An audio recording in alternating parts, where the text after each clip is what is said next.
Okay, so in the last video where we were talking about fintech, um, first of all, in the middle of that, the man you saw behind us was Sam Hansen My of business the partner. of the Gaylord Hansen team. So shout out to Sam there. But in that segment, we talked about you know automated underwriting, and we threw out some of the names of FannieMae, FreddieMac, GinnieMae, et cetera. So I'm going to have Bill kind of cover who those players are to them in the real estate lending industry, what they mean to them. Yeah, so FannieMae, you've probably heard of FannieMae. FNMA is the term. It's Federal National Mortgage Association. Oh, there you go. There you go. You're a teacher, Yeah, right? I better So know this. You know more than that. So affectionately known as FannieMae, and then on the other side, it's FHLMC, otherwise known as FreddieMac. And those are, FannieMae came into existence by the government to provide monies for people to buy a home.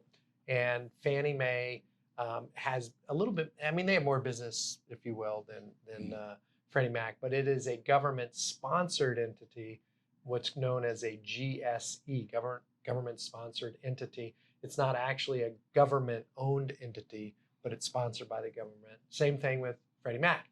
And that's where, when a consumer comes in and gets a loan, and we write an application, we go through, probably at least 60+% of those are going to go to FannieMae or Freddie Mac. It could be even more right now. And then there's what's called GinnieMae, and that is actually a government-owned entity that provides funding for FHA and VA and I think USDA loans as well. So that's another entity that's out there, and it's basically they provide the money. So a lender, we would go. So when we say they provide the money, they're not providing the money.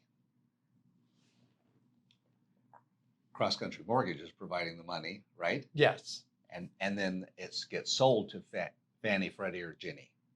Right? Yes. Okay. I mean, in other words, you can't just sell it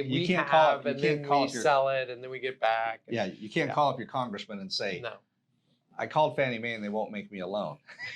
FannieMae does not do direct loans, so we have to do the loan. You do the loan. We fund the loan. We have warehouse lines, and then we sell it. Right. And then that's called the secondary market.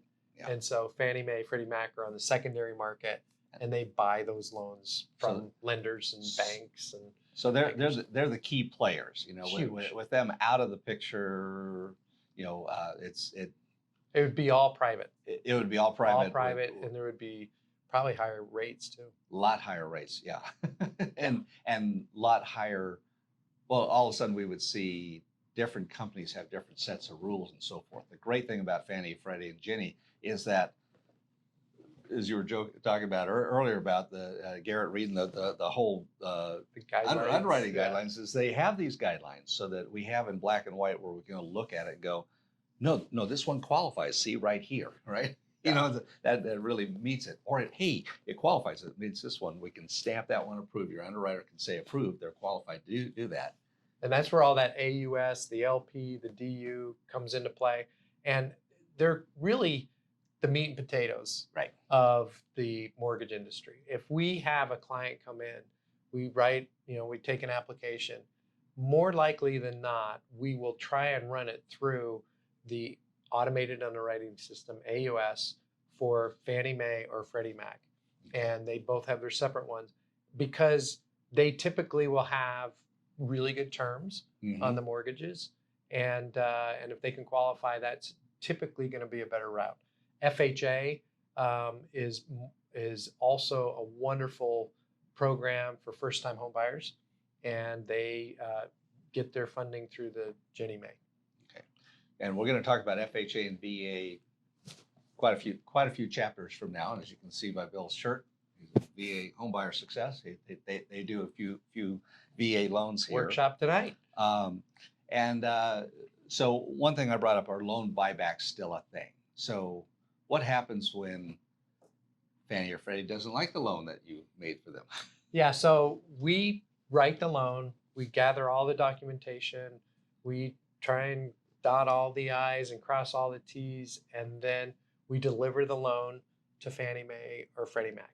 And so they then, reimburse us and pay us money to buy that loan.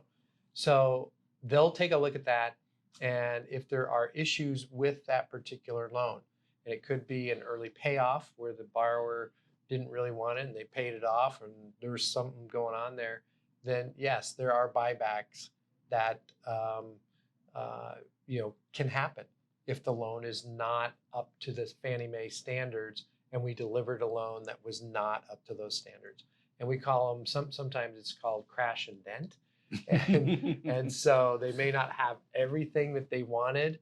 And then it's a settlement between Fannie Mae and the mortgage company to really decide, okay, well, we'll pay you this. It should have been this, but we're going to compromise and we'll take this loan, the way it is. So, but there is definitely buybacks. Right. So the key thing is that if you get into lending or you're a real estate agent, you're trying to get your loan officer to bend the rules or something, realize it's not really the loan officer's call. It's the underwriter, and ultimately they turn and sell this to Fannie Mae, and they don't want buybacks. They don't want crash and dents. They don't want to have to reach in their pocket and go, oops, I made a mistake.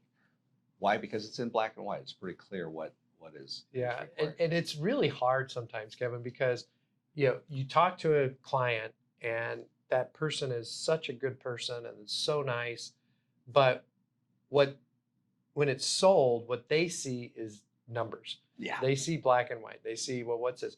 And I can't really say, God, this person is the nicest, sweetest individual you'll ever meet. It was just a really bad time for and they them. made us cookies. And and they don't listen to that. there's Unfortunately, no they room just for that's not on this doesn't line up. This is a crash that's not and on the dent, 1003. Are they a nice Yeah. person? It's not on the 1003. Right. It's not one of those Yeah, questions. there is not a nice person That's question it. on They'll there, yeah. ask if you had a bankruptcy, but they won't ask if Exactly. you're a nice person. Exactly.